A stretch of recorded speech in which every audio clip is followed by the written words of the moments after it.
Vitiligo is not a serious disease. It can be treated and controlled by homeopathy medicine. Not only medicine, food is also very important to recover from vitiligo. সুপ্রিয় দর্শক, আমি doctor Mohammad Nizamuddin. আমি আপনাদের সামনে সেতি বা vitiligo নিয়ে কয়েকটি ভিডিও মাধ্যমে এই রোগ সম্পর্কে সচেতনতামূলক এবং চিকিৎসা বিষয়ে অনেকগুলো ভিডিও দেওয়ার চেষ্টা করেছি। তো আজকে আবার আপনাদের সামনে এই সেতি বা ভিটিলিগো নিয়ে কিছু তথ্য তুলে ধরার চেষ্টা করব।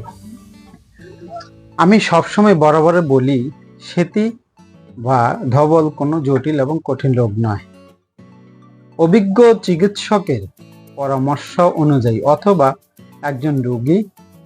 একজন চিকিৎসকের তত্ত্বাবধানে থেকে ঔষধ এবং ন্যাচারাল কিছু খাদ্য গ্রহণের মাধ্যমে এই রোগ থেকে সহজে নিরাময় পাওয়া সম্ভব। আমরা যদি ঔষধ এবং ন্যাচারাল খাদ্য গ্রহণের মাধ্যমে এই ছত্রাকটি মানব দেহ থেকে দূর করতে বা ধ্বংস করতে পারি এবং কপার এবং মেলানিনের ঘাটতি ন্যাচারাল খাদ্যের মাধ্যমে গ্রহণ করতে পারি, তাহলে খুব সহজে আমরা এই রোগ থেকে মুক্তি পাওয়া সম্ভব।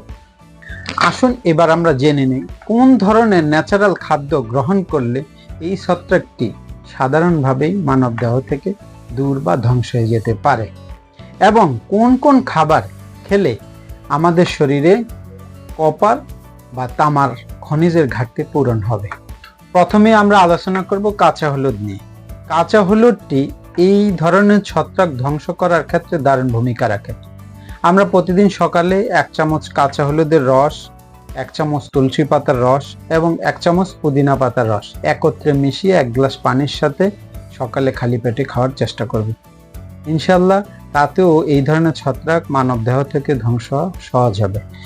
দুপুরে খাওয়ার পূর্বে বিটরুট, গাজর, থানকুনি পাতার রস, তুলসী পাতার রস পরিমাণ মতো 1 গ্লাস পানির সাথে মিশে খাওয়ার পূর্বে খাওয়ার চেষ্টা করেন এবং রাতে খাওয়ার পূর্বে আমাদের দেশীয় কচি লাউয়ের উপরের যে খোসা থাকে, ঠিক ওই খোসা ফেলে না দিয়ে ওই খোসাটা 1 গ্লাস পানির সাথে ব্লেন্ডার করে এই শরবতটা খাওয়ার চেষ্টা করুন। অতি দ্রুত এই ধরনের ছত্রাক মানব দেহ থেকে এই সামান্য কটা প্রাকৃতিক বা ন্যাচারাল খাবার খেলে আমাদের বডি থেকে বা মানব দেহ থেকে খুব সহজেই এই ধরনের ছত্রাক ধ্বংস হয়ে যায়।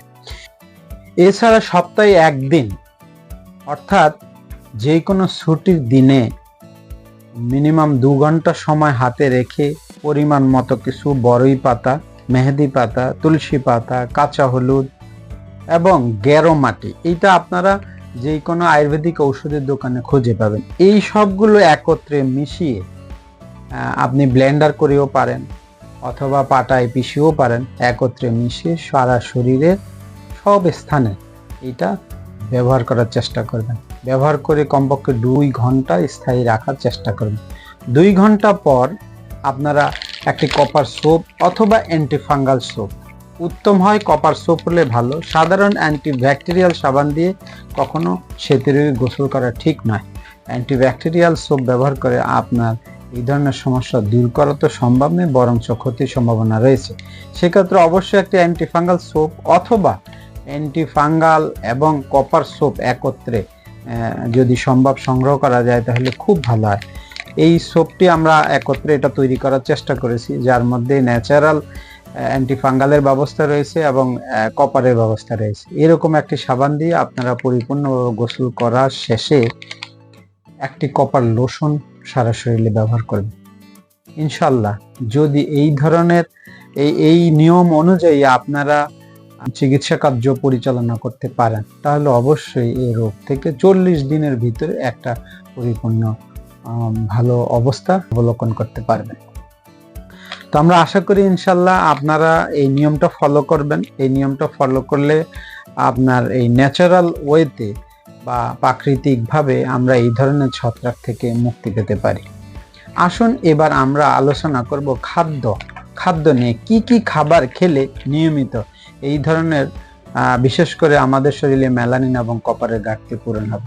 প্রথমে আমরা আলোচনা করব একটি কপারের গ্লাস। যেহেতু এই রোগটি আপনার মেলানিন এবং কপারের ঘাটতিতেই সেতি বা ধবল রোগ দেখা দেয়। সেই জন্য আমরা প্রতিদিন রাতে এরকম একটি কপারের গ্লাসে 1 গ্লাস পানি নেব আর পানিটা ঢেকে রাখার চেষ্টা করব।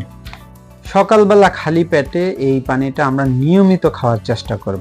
আরেকটি কথা বলে রাখি, সবসময় স্মরণ রাখবেন কপারের গ্লাসে অন্য কোনো পানি মিক্স করবেন না, একবারে ফ্রেশ সাদা পানি। এবং কোনো রকম গরম পানি কপারের গ্লাসে নেওয়া যাবে না।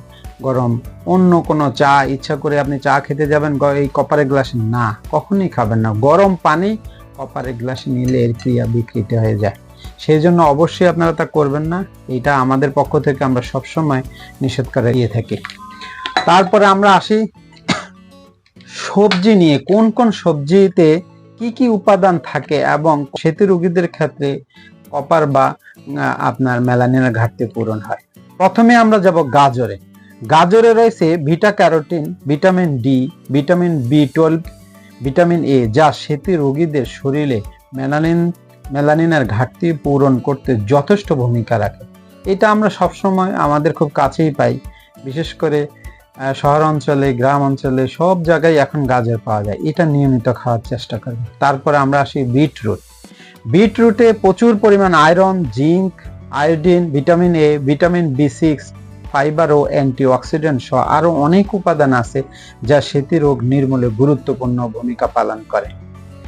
তারপর আমরা আসি ব্রোকলি। ব্রোকলিতে রয়েছে potassium, vitamin A, folic acid, fibre, যা সেতু রোগ আরোগ্য পেতে যথেষ্ট সাহায্য করে। এবার আমরা আসি বাঁধাকপি, যা আমাদের বাজারে সবসময়, বিশেষ করে এখন, আগে এটা যদিও শীতকালীন সবজি কিন্তু এখন প্রায় পাওয়া যায়। সারা বছরই বাঁধাকপি আমরা পেয়ে থাকি হাতের কাছে আমাদের বাজারগুলোতে। তো আমরা বাঁধাকপিতে প্রচুর পরিমাণ vitamin A, K, B, iron, potassium, magnesium, sulphur জাতীয় উপাদান, যা গ্রহণ করলে প্রাকৃতিকভাবে সেতু রোগ থেকে আমরা আরোগ্য পেতে পারি। এগুলো আমরা সবজি করে খেতে পারি, সালাদ হিসাবে খেতে পারি, হ্যাঁ, তরকারিও করে খেতে পারি ইনশাল্লাহ। এবার আমরা আসবো টমেটোতে। টমেটোতে রয়েছে সেতু রোগ আরোগ্যের মূল একটি উপাদান, তা হলো কপার। আমরা এই কপারের গ্লাসে পানি খাই, টমেটোতে প্রচুর পরিমাণ কপার রয়েছে। এছাড়া ভিটামিন এ, সি, কে এবং পটাশিয়াম রয়েছে। আমরা নিয়মিত ফরমালিন মুক্ত টমেটো খাওয়ার চেষ্টা করব। কাঁচা কলা। কাঁচা কলা একটা অসাধারণ সবজি। এটা আপনি সালাদ হিসাবে খেতে পারেন। কাঁচা কলার খোসা ফেলে না দিয়ে ব্লেন্ডার করে ছেঁকে এর জুসটাও সেতু রোগীরা খেতে পারেন, কারণ কাঁচা কলায় রয়েছে ভিটামিন এ, ভিটামিন বি6, পটাশিয়াম, ম্যাগনেসিয়াম ও ফসফেট। এগুলো শরীরে মানব দেহের বিশেষ করে মেলানিন এবং কপার তৈরি করতে যথেষ্ট ভূমিকা রাখে। এবার আমরা আসবো ক্যাপসিকাম। ক্যাপসিকামে রয়েছে কোলাজেন, বা স্কিনের জন্য খুব উপকারী একটি উপাদান। অতএব আমরা ক্যাপসিকাম সালাদের সাথে খাওয়ার খুব চেষ্টা করব। লাউ। এই সবজিতে রয়েছে potassium, fibre, vitamin, calcium, mineral, আর এই উপাদানগুলো বিশেষ করে মেলানিন এবং কপার তৈরিতে খুব ভূমিকা রাখে।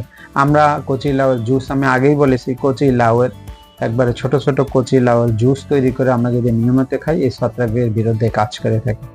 এবার আসি আমরা থানকুনি পাতা। এটা আমাদের দেশীয় একটি, বিশেষ করে ভারত উপমহাদেশে যথেষ্ট পরিমাণ এই থানকুনি পাতা পাওয়া যায়। এটার রস এবং আমরা সবজি হিসাবে খেতে পারি।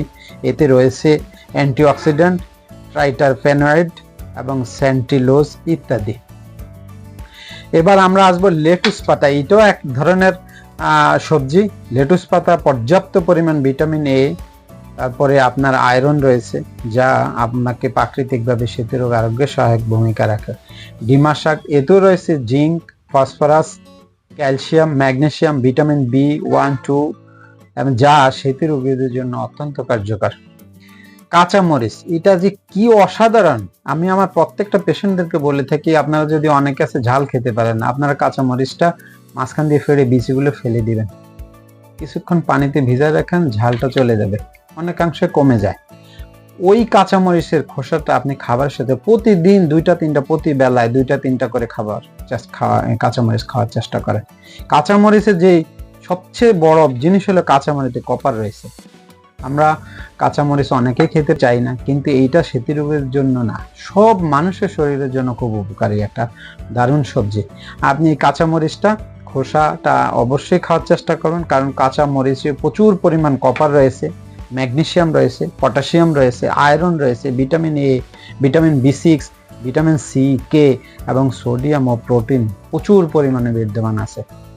তো আমরা কাঁচামরিচটা খাওয়ার চেষ্টা করব, রসুনটা বয়েল করে খাওয়ার চেষ্টা করব, মূলায়ও প্রচুর পরিমাণ মিনারেল আছে, আমরা মূলা সবজিটা খাওয়ার চেষ্টা করব। মটরশুঁটিতে প্রচুর পরিমাণ প্রোটিন, ফাইবার রয়েছে, এটা সেতু রোগীদের জন্য খুব উপকার। আসুন আমরা এবার ফল নিয়ে আসা করি, যে ফলগুলো খেলে এই ধরনের কপার বা মেলানিনের যোগান হবে। সেটি হচ্ছে প্রথমে 1 নম্বরে আসলে আপেল। আপেলে প্রচুর পরিমাণ কপার আছে, আপনি নিয়মিত যদি একটি করে আপেল খেতে পারেন খুব উত্তম হয়। সেই সাথে ভিটামিন, আপেলে রয়েছে vitamin K, vitamin E, vitamin বি6, পটাশিয়াম ও প্রচুর পরিমাণে অ্যান্টিঅক্সিডেন্ট রয়েছে। আপেলটা নিয়মিত খাওয়ার চেষ্টা করবেন।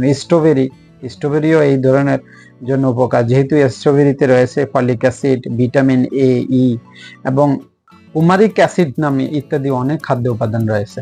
তো আমরা ইনশাল্লাহ স্ট্রবেরি খাওয়ার চেষ্টা করব। পাশাপাশি 3 ফল খেতে পারেন। 3 ফলে প্রচুর পরিমাণ copper, zinc, iron, potassium, magnesium রয়েছে, ভিটামিন এ ইত্যাদি রয়েছে এবং আমলকি রয়েছে, ভিটামিন সি। আমলকিও প্রচুর পরিমাণে খেতে পারেন। সবেদা খেতে পারেন, সবেদাতে আয়রন রয়েছে, প্রচুর পরিমাণ কপার রয়েছে, জিঙ্ক রয়েছে, অ্যান্টিঅক্সিডেন্ট রয়েছে, পটাশিয়াম রয়েছে, ভিটামিন এ ইত্যাদি, ম্যাগনেসিয়াম রয়েছে। পাকা কলা খেতে পারেন, খেজুর খেতে পারেন। এছাড়া আরো অনেক খাবার আছে, বিশেষ করে যে খাবারগুলো সবুজ, আঠালো জাতীয় সবজি না, যেমন কচুমুখী, কচুরলতি, পুঁই শাক, পালং শাক, এগুলো থেকে যাদের চর্মরোগ আছে এরা দূরে থাকবে। এছাড়া অন্যান্য সবুজ সবজি যা আছে এগুলো বেশি বেশি করে খাওয়ার চেষ্টা করেন। এই খাবারগুলো যদি নিয়মিত আপনারা সবাই খেতে পারি, তাহলে আমাদের মধ্যে যাদের এই ধরনের সেতি লিউকোডার্মা বা ভিটিলিগো রোগে আক্রান্ত, তাদের এই ধরনের ভিটিলিগো থেকে আমরা সহজেই নিরাময় পাবো।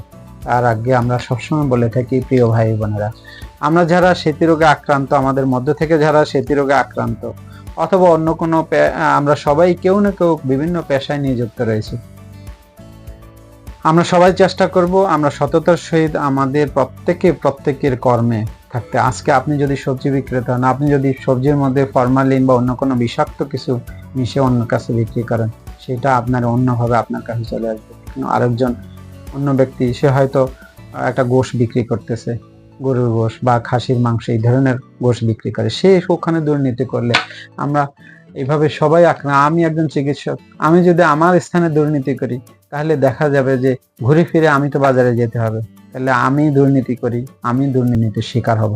অতএব আমরা প্রত্যেকের জায়গায় সৎ থাকার চেষ্টা করব, প্রয়োজনে অল্প খাবো, কিন্তু অন্যের ক্ষতি থেকে আমরা দূরে থাকার চেষ্টা করব। আমাদের দ্বারা যেন কারো ক্ষতি না হয়। আমরা যদি এইভাবে আমাদের খাদ্য, বস্ত্র, বাসস্থান, শিক্ষা এগুলো প্রত্যেকের জায়গা থেকে সুন্দরভাবে চলতে পারে, আমাদের দেশটা শান্তিতে এবং খুব সহজে আমরা উন্নতির উচ্চ শিখরে পৌঁছে যাব। সারা পৃথিবীর কাছে আমাদের পরিচয় একটা সম্মানজনক স্থানে পৌঁছে যাবে। আমার প্রিয় সেতি বা ভিটিলিগো ভাই বোনেরা, আমার এই চিকিৎসা বিষয়ক তথ্যমূলক ভিডিওটি আপনারা মনোযোগ সহকারে দেখার চেষ্টা করেন এবং বিধিনিষেধগুলো মেনে চলার চেষ্টা করেন, ইনশাল্লাহ উপকৃত হবেন। এটা আমি আমার বাস্তব জীবন থেকে তুলে ধরার চেষ্টা করেছি। যেহেতু আমার কাছে প্রায় 1000-এর মতো পেশেন্ট রয়েছে, আমি নিয়মিত তাদের যে বিধিনিষেধগুলো দেওয়ার চেষ্টা করি, তাতে যে উপকার হয় বা রোগটা নির্মূল করতে সহায়ক ভূমিকা রাখে, আমি আপনাদের সামনে তা তুলে ধরার চেষ্টা করেছি।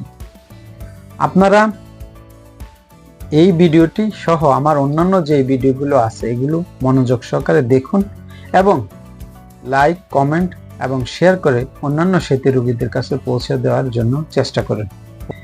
যেহেতু এটি একটি স্বাস্থ্য বিষয়ক ভিডিও, সেহেতু আপনাদের অনুপ্রেরণা আমাকে এই রোগ সম্পর্কে যথেষ্ট গবেষণা করতে বা নতুন নতুন তথ্য আপনাদের সামনে তুলে ধরতে অনুপ্রেরণা যোগাবে। সবাই ভালো থাকবেন, সুস্থ থাকবেন। আবার ইনশাল্লাহ নতুন কোনো এই রোগ নিয়ে তথ্যমূলক কোনো ভিডিও নিয়ে আপনাদের সামনে উপস্থিত হব। আসসালামু আলাইকুম রহমতুল্লাহ।